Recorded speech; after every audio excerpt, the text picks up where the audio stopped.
Hello दोस्तों, कैसे हो आप सभी। आज मैं आपके लिए कहानी लेकर आई हूँ भरोसा। आज निशा ने गाजर का हलवा बनाया तो उसने सोचा थोड़ा सा भैया के लिए भी दे आती हूँ। उन्हें गाजर का हलवा बहुत पसंद है क्योंकि भैया के घर से कभी कुछ मिठाई तो कभी नमकीन आता ही रहता है।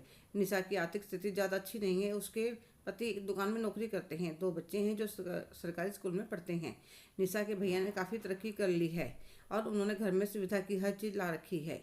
निशा के भैया उससे 4 साल बड़े हैं। जब उसने मैट्रिक पास करी तो उसके भैया का कॉलेज का 1 साल बचा था। तब उनके मम्मी पापा का एक एक्सीडेंट में निधन हो गया था।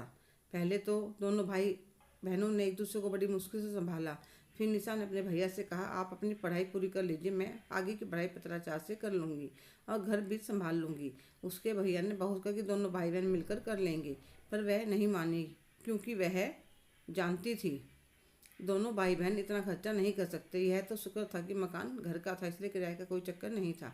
मैं दिन भर घर पर रहती, घर का काम करती और साथ में अपने पढ़ाई भी करती। ऐसे ही समय व्यतीत होता रहा। भैया की कॉलेज पास करते ही नौकरी लग गई। अब घर के हालात सुधरने लगे थे।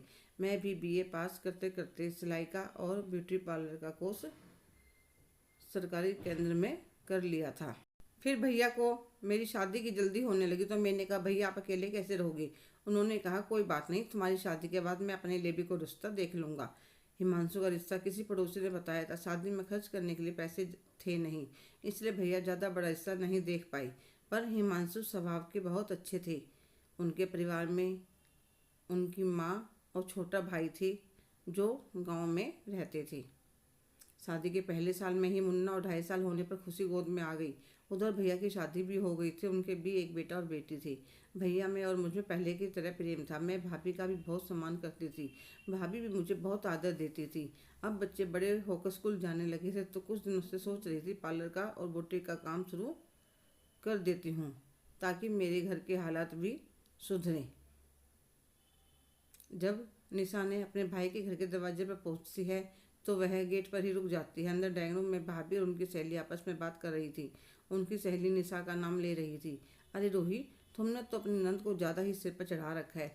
कभी उसके घर पर मिठाई भेजती हो तो कभी नमकीन। अरे ज़्यादा मुंह लगाने की जरूरत नहीं है। क्या पता तुम्हारे पति से क्या मांग कर ले जाए। वैसे भी वह गरीब सी है। उसकी बात सुनकर निशा चौंक जाती है। इतने में निशा को अपनी भाभी की आवाज़ सुनाई देती है, कविता तुम्हारे अंदर यही सबसे बेकार आदत है। बिना सोचे समझे तुम कुछ भी बोल देती हो। अरे वह उनकी छोटी बहन है।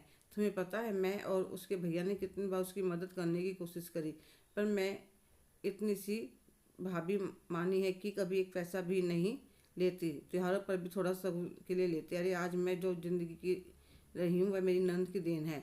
छोटी होने पर भी उसने अपने सपनों की कुर्बानी दी, अपने भैया की पढ़ाई पूरी करवाई, खुद घर में रहकर पढ़ाई पूरी करी। और वही तो इतनी काबिला भी 2 महीने पहले ही पार्लर खोलने वाली थी और लड़कियों को सिलाई का काम सिखाने के लिए भी बुला रखा था। वह तो मेरे पैर में फ्रैक्चर हो गया था, इसलिए वह मुझे संभालने में लग गई। अरे सुख में तो सब साथ खड़े हो जाते हैं। मेरी नंद ने तो एक माँ बेटी बहन की तरह मेरा ध्यान रखा और मैं सच में अपनी नंद से बहुत प्यार करती हूँ, इसलिए आइंदा मजाक में भी उनके लिए कुछ मत कहना। वह इस घर की बड़ी बेटी है और मेरी गुड़िया दूसरे नंबर पर आती है। इस घर में जो कुछ भी आएगा पहले बड़ी के लिए आएगा, फिर छोटी के लिए। तो निशा की आंखों में खुशी के आंसू आ जाते हैं। वह अपने आप को नॉर्मल कर घर के दरवाजे की बेल बजाती है। उसकी भाभी दरवाज़ा खोलती है और सामने अपनी नंद को देख कर गले लगा लेती है। अरे निशा, तुम इस समय। हाँ भाभी, ये गाजर का हलवा बनाया था, वही देने आई थी। भैया अभी तक आए नहीं।